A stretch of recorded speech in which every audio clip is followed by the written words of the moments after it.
This next set of triads covers the D, the G, and the B string. So D, G, and B, which are basically a G major chord if it played open. We're going to cover these three strings. This is kind of where triads get a little dicey. We're going to do the 1-3-5 triads, 3-5-1 triads, and the 5-1-3 triads. We're going to do all three sets on these three strings. So once again, it's the D string, the G string, and then the B string. And there's a little break between the G and the B. You know, you probably notice when you play scales, you get to the G and then you cross over to the B string and then something weird happens. Everything gets shifted up one fret. That needs to be there in order for music to work right and for the guitar to have the notes accessible for you. There is another video in the theory department that covers why that is the way it is for those who want to know and not for those who don't. This first group of triads on the D, G, and B string, which are these three, the same three that you do an A major chord on. A major actually is the form that creates the grouping 5-1-3. So 5's on the bottom, 1's in the middle, and 3's on top. And this is the grouping we're going to start with to make things a little easier so we can get a good start. So if we do an A major here, we're going to use A major as an example here. A major, okay, and then you remember A minor looks like this. So all we did was take the top note on the B string and we just knock it back to there, and then we have an A minor chord. Well, that's the same if we do it anywhere. So taking our usual example, G up here, if we go on the 12th fret up here, if we just, you know, we've got our, and per the diagram, please download our PDFs. These videos do not prove to be very useful.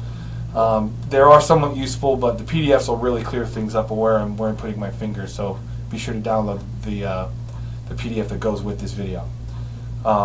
So we have. I'm going to go ahead and just use my index across here. So we've got we're holding down the D, the G, and the B string to create sort of an A configuration or A form.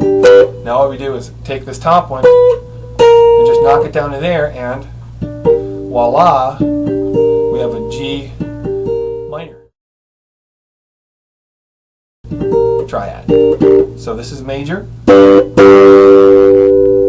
and just like all the other fundamental triads and things we can do on guitar, we just move it down. So this is a G, this is a G flat, or an F sharp, this is an F, this is an E, and of course, you know, you keep going down and you just go through the alphabet.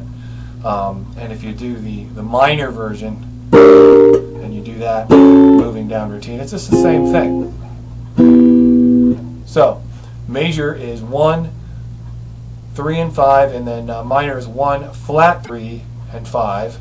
And then we'll go ahead and get the diminished triad on the D, B, and G string next. This next set is a diminished triad 5-1-3 on the D, G, and B string. Essentially, 3 across is our major form, and what we need to do is flat the 3rd. Okay. And so we'll just flat that top note here, and it'll be a minor. And then we have to, since 5's on the bottom, we got to flat that 2. So now we've got our diminished chord. Remember, when you take a major chord, which is 1, 3, and 5, flat the 3, and leave the 1 and 5 the same, you have a minor chord. If you take a major chord, 1, 3, 5, and you flat the 3 and the 5, you have a diminished chord. And when you take a 1, 3, 5 major chord and you take the 5 and sharp it and leave the 1 and 3 the same, that's an augmented chord. And that's the next chord we're going to get into. And we'll see you in that form next. This next form is a 5, 1, and 3. So 5 on the bottom, 1 in the middle, 3 on top, or on the highest string, that is. And this one is what we're going to do is sharp the 5. So we know that a major chord is just 3 across per the A form. The A form back here is really just a 5, 1, and 3.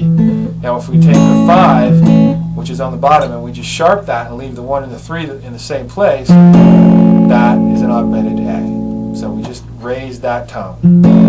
Now it's important that you don't play the whole chord, of course, because the other strings aren't in tune with what you're doing with those 3 notes.